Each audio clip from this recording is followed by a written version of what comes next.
Господин президент, дорогие друзья, мы очень рады вас видеть в Москве. Добро пожаловать.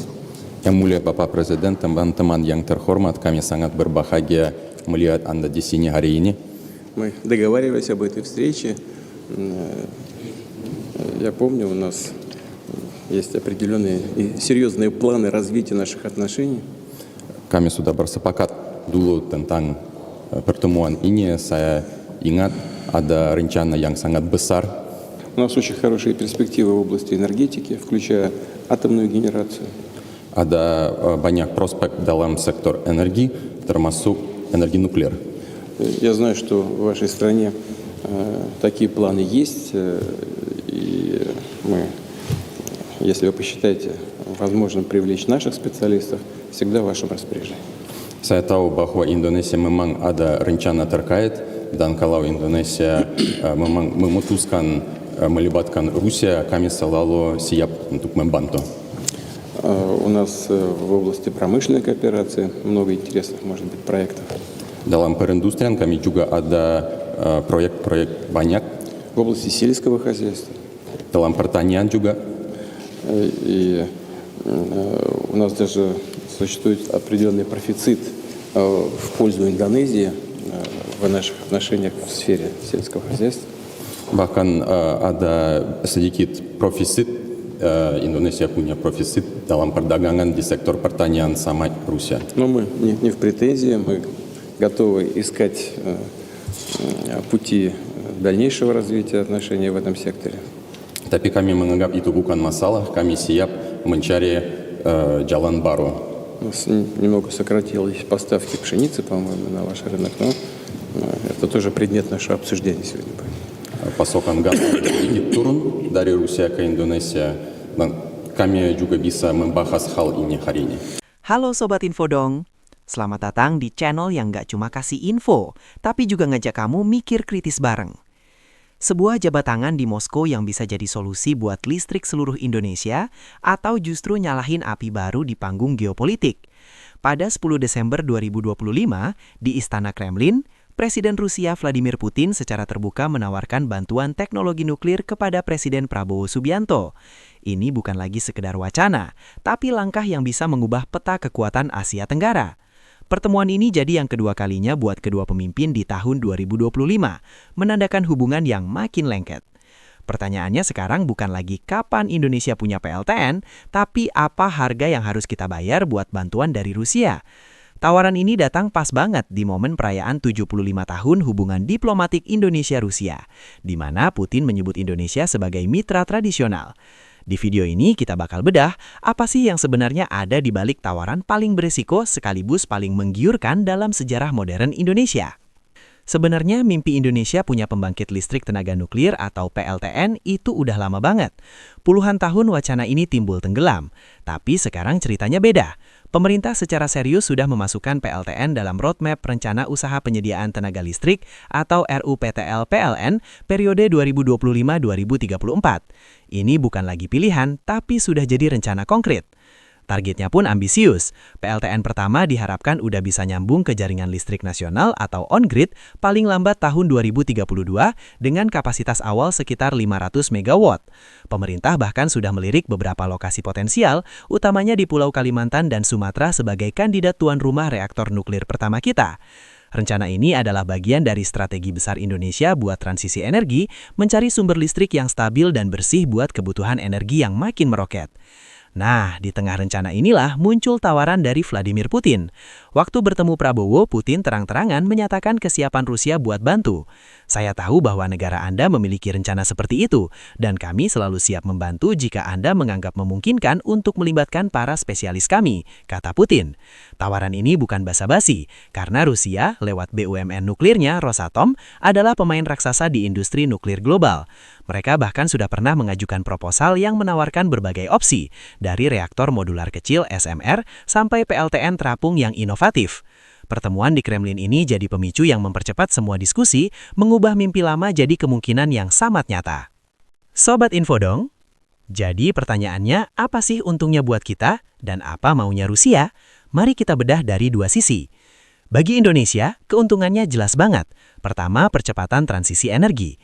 Dengan PLTN, kita bisa dapat sumber energi super besar yang stabil dan rendah emisi, sesuatu yang sulit dicapai kalau cuma ngandelin surya atau angin yang kadang ada, kadang enggak. Ini bisa jadi jawaban buat dilema energi, pasokan andal, bersih, dan terjangkau. Kedua, transfer teknologi. Rosatom bukan pemain kemarin sore. Mereka punya rekam jejak membangun PLTN di banyak negara. Kerjasama ini berarti Indonesia bisa dapat akses ke teknologi nuklir canggih dan pelatihan buat para ahli kita. Putin bahkan bilang Indonesia adalah mitra tradisional dalam kerjasama teknis militer dan mereka siap memperluasnya. Proposal Rosatom juga menyarankan skema bertahap, mulai dari yang investasinya lebih ringan seperti PLTN terapung, baru lanjut ke PLTN darat berkapasitas raksasa. Ketiga, kemandirian energi. Ketergantungan sama batu bara bikin kita pusing kalau harga global naik turun. PLTN menjanjikan sumber energi jangka panjang yang biayanya lebih stabil. Menteri Investasi atau Kepala BKPM era Jokowi juga pernah bilang kalau ada negara lain seperti Kanada dan Korea Selatan yang tertarik. Tapi tawaran Rusia ini datang langsung dari level tertinggi yaitu Presiden Putin sendiri. Sekarang, dari sisi Rusia, apa ini murni bisnis? Jawabannya adalah tentu saja. Kontrak PLTN itu nilainya miliaran dolar, tapi dalam permainan geopolitik nggak ada yang namanya makan siang gratis. Tawaran ini adalah langkah strategis Rusia untuk memperluas pengaruhnya di Asia Tenggara, wilayah yang selama ini jadi rebutan pengaruh antara Amerika Serikat dan Tiongkok. Dengan mengunci Indonesia, negara terbesar di ASEAN dalam proyek strategis jangka panjang, Rusia bisa dapat pijakan ekonomi dan politik yang kuat. Ini adalah diplomasi energi yang cerdas. Ketergantungan teknologi nuklir bisa berlangsung puluhan tahun, menciptakan ikatan yang sulit dilepas. Selain nuklir, pertemuan Putin dan Prabowo juga membahas banyak hal lain, dari ekspor gandum, kerjasama industri, pariwisata, sampai dukungan Rusia atas keanggotaan penuh Indonesia di BRICS. Ini semua adalah satu paket tawaran komprehensif untuk menarik Indonesia lebih dalam ke lingkaran pengaruh Moskow. Kalau Indonesia mengiyakan tawaran ini, efek dominonya bisa terasa di mana-mana, baik di luar maupun di dalam negeri. Secara geopolitik, ini adalah sebuah pernyataan sikap. Memilih Rusia sebagai mitra nuklir akan mengirim sinyal kuat ke Washington, Beijing, dan pastinya ke tetangga kita, Canberra. Australia pasti bakal was-was. Kehadiran teknologi nuklir Rusia, meskipun untuk tujuan damai, di depan halaman mereka bisa memicu perhitungan ulang keamanan regional. Begitu juga dengan negara-negara ASEAN lain. Apakah ini akan memicu semacam perlombaan teknologi di kawasan, di mana negara lain ikut-ikutan mau punya program nuklir? Bisa jadi, ini bisa membuka babak baru yang penuh ketidakpastian. Tapi, resiko terbesarnya mungkin bukan dari luar, tapi dari dalam negeri sendiri. Pertama, resiko geologis.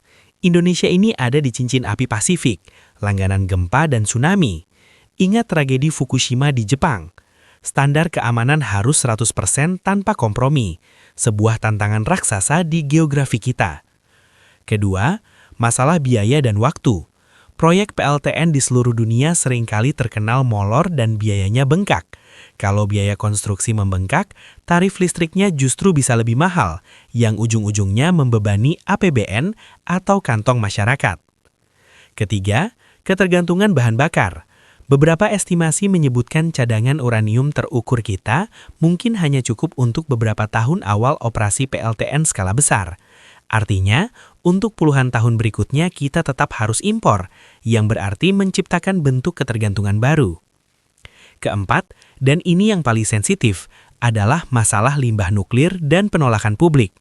Mengelola limbah radioaktif yang berbahaya selama ribuan tahun adalah tanggung jawab super besar, yang solusinya masih jadi perdebatan sengit di seluruh dunia. Pemerintah juga punya PR besar untuk mendapat persetujuan publik, karena sosialisasi yang kurang transparan bisa memicu penolakan keras. Sobat Infodong, kita sekarang ada di persimpangan jalan. Di satu sisi, tawaran Putin ini ibarat jalan tol menuju kemandirian energi, didukung oleh salah satu raksasa teknologi nuklir dunia, sebuah jalan pintas untuk jadi negara maju yang disegani. Di sisi lain, jalan ini penuh ranjau, risiko gempa, biaya yang bisa membengkak, masalah limbah abadi, dan pusaran geopolitik yang bisa menyeret Indonesia ke konflik kekuatan besar. Dan jabat tangan di Kremlin itu benar-benar sudah membuka kotak Pandora. Nah, sekarang giliran kalian nih, Sobat Infodong. Menurut kalian, apakah tawaran Putin ini adalah berkah yang akan melontarkan Indonesia ke masa depan? Atau ini kuda Troya geopolitik dengan harga yang terlalu mahal untuk kita bayar? Tulis pendapat kamu di kolom komentar ya. Dan jangan lupa like, subscribe channel ini, dan nyalakan lonceng notifikasinya, biar kamu nggak ketinggalan info-info penting lainnya. Karena di sini, bukan cuma kasih info, tapi info dong.